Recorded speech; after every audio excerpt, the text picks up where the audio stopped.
Assalamualaikum warahmatullahi wabarakatuh. Pada malam hari ini, saya dan teman-teman saya ingin mempresentasikan tentang CSR atau Corporate Social Responsibility yang beranggotakan dengan saya, Aulia Puji Lestari, yang kedua Bunga Putri Ani Wijaya, yang ketiga Dela Wulandari, yang keempat Tiara Ramadhani Arbi. Apa itu CSR? Kepanjangan CSR adalah Corporate Social Responsibility. Kata corporate artinya perusahaan, sosial artinya sosial, dan responsibility yaitu tanggung jawab. Jadi, Corporate Social Responsibility adalah aktivitas bisnis di mana perusahaan bertanggung jawab secara sosial kepada pemangku kepentingan dan masyarakat luas sebagai bentuk perhatiannya dalam meningkatkan kesejahteraan dan berdampak positif bagi lingkungan.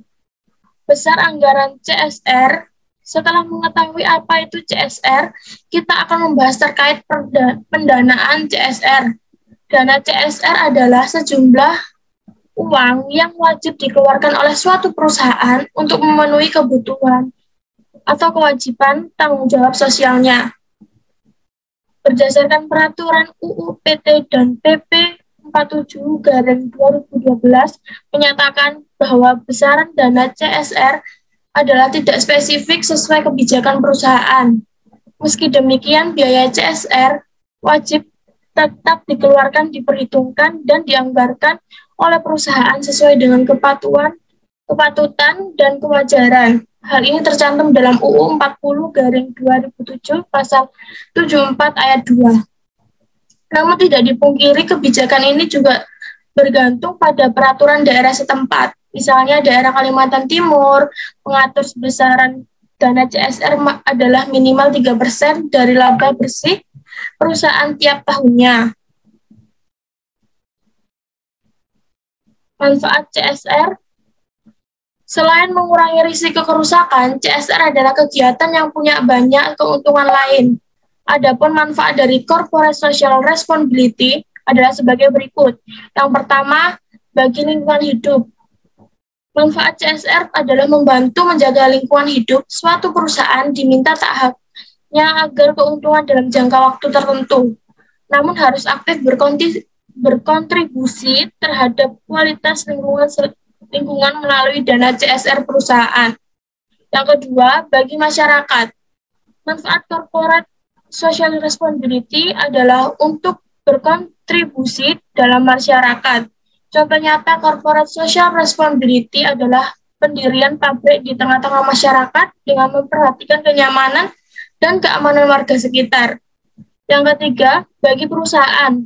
Manfaat CSR adalah membantu perusahaan dalam meningkatkan citra di mata masyarakat. Ketika nama perusahaan terbentuk baik di mata masyarakat, maka proses branding juga akan lebih mudah, terutama jika target masyarakat yang merasakan CSR berskala nasional, seperti biaya siswa sepak bola, pendirian sumur di daerah kering, dan sebagainya. Yang keempat atau terakhir, bagi pemerintah, manfaat Corporate Social Responsibility adalah mendukung program-program pemerintah terkait kemajuan bangsa dan negara.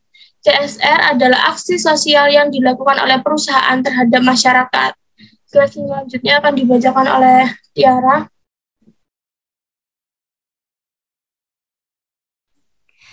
Jenis-jenis CSR untuk dilakukan. Setelah memahami berbagai manfaat CSR perusahaan, kali ini kita akan membahas beberapa contoh kontribusi yang dapat Anda lakukan. Adapun beberapa jenis-jenis CSR adalah sebagai berikut. Yang pertama, rehabilitasi alam.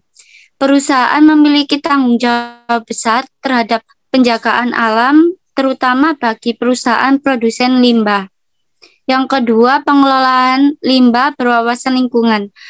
Mengelola limbah berwawasan lingkungan, pengelolaan ini diharapkan dapat meminimalisasikan lokasitas limbah, sehingga saat dibuang, limbah tidak menimbulkan kerusakan ekosistem.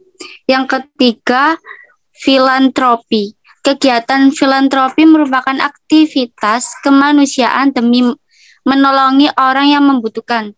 Bentuk kontribusi filantropi beragam, mulai dari penggalangan dana, melalui donasi, membuka kampung wirausaha, bantuan dana UMKM, dan sebagainya.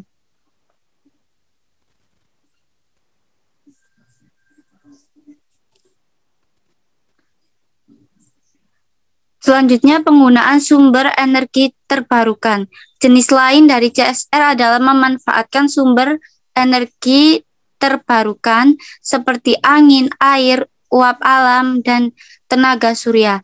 Dengan menggunakan energi terbarukan, harapannya perusahaan dapat ikut melestarikan sumber daya terancam punah seperti minyak bumi dan gas alam. Selanjutnya, budaya kerja ramah SDM. Berikutnya, jenis CSR adalah menciptakan budaya kerja yang ramah bagi SDM. Tidak selalu mengenai materi, CRS perusahaan bisa berupa penanaman nilai dan sikap. Tentu hal ini jauh lebih penting sehingga SDM memiliki karakter yang baik.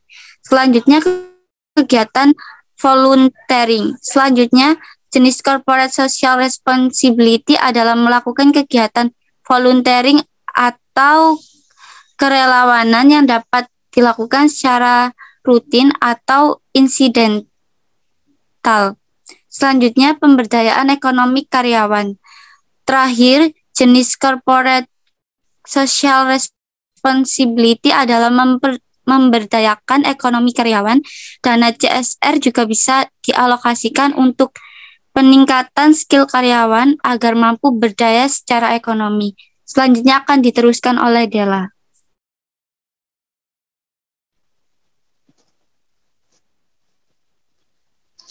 Tujuan implementasi kegiatan CSR. Tujuan implementasi kegiatan CSR adalah satu, mewujudkan hubungan yang harmonis antara perusahaan dan masyarakat.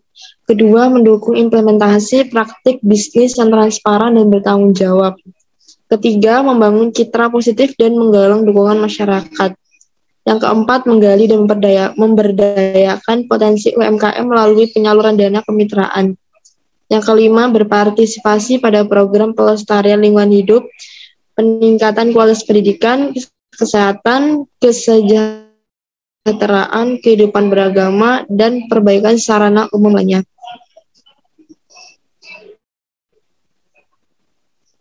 Next.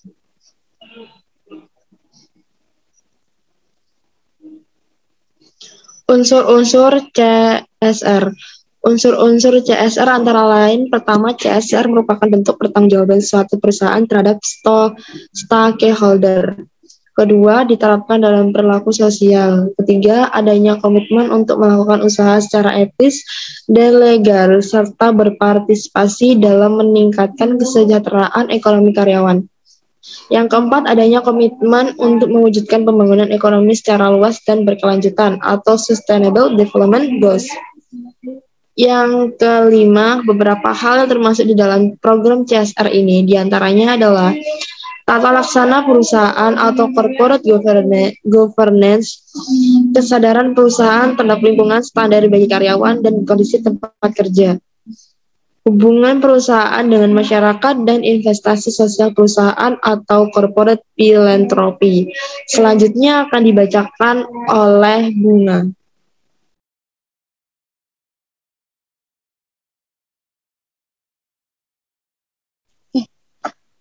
Fungsi CSR secara khusus: sosial, listen to oppress, izin sosial beroperasi. Bagi suatu perusahaan, masyarakat adalah faktor yang membuat perusahaan bergerak atau malah menghambat. Dengan ditetapkannya CSR, masyarakat akan mendapatkan banyak manfaat dari adanya perusahaan di lingkungan mereka. Kedua, mengurangi risiko bisnis perusahaan. CSR akan membuat hubungan antara perusahaan dengan pihak-pihak yang terlibat menjadi semakin baik. Ketiga, melebarnya akses sumber daya. Apabila CSR ditetapkan, maka akan menciptakan sebuah keunggulan bersaing bagi suatu perusahaan, yang kemudian dapat membantu kelancaran perusahaan. Keempat, melebarkan akses menuju market. Seluruh investasi dan biaya yang dikeluarkan untuk suatu program CSR justru menciptakan suatu peluang bagi perusahaan untuk mendapatkan market yang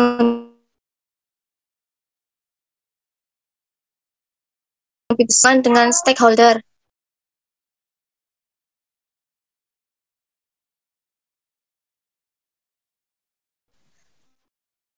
Pelaksanaan. Keenam, memperbaiki hubungan dengan regulator. Perusahaan yang melakukan CSR pada umumnya meringankan beban pemerintah sebagai regulator. Keenam, meningkatkan produktivitas karyawan. Reputasi perusahaan yang baik dan kontribusi besar yang diberikan perusahaan kepada stakeholders, masyarakat, dan lingkungan akan menambah kebanggaan tersendiri bagi karyawan yang bekerja di perusahaan. Next.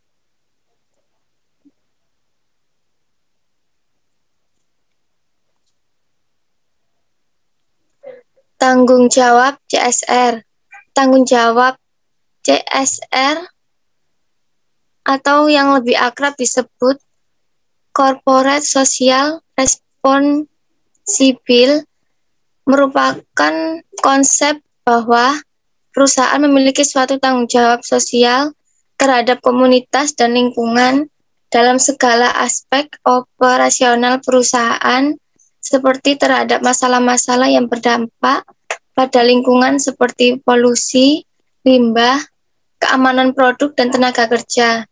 Pada dasarnya, CSR tidak hanya terbatas pada pemberian dana kepada masyarakat dan lingkungan sosial saja, tetapi juga meliputi menjaga hubungan jangka panjang yang lebih baik dengan para pihak yang terkait dengan perusahaan, ditinjau dari Undang-Undang Perseroan Nomor 40 Tahun 2007 tentang perseroan terbatas. Secara umum, fungsi CSR adalah sebagai bentuk tanggung jawab suatu perusahaan terhadap pihak yang terlibat dan terdampak baik secara langsung atau tidak langsung atas aktivitas perusahaan. Pihak yang berkepentingan contohnya seperti konsumen, karyawan, pemegang saham, komunitas, dan juga lingkungan dalam segala aspek operasional yang melingkupi aspek ekonomi, sosial, dan lingkungan.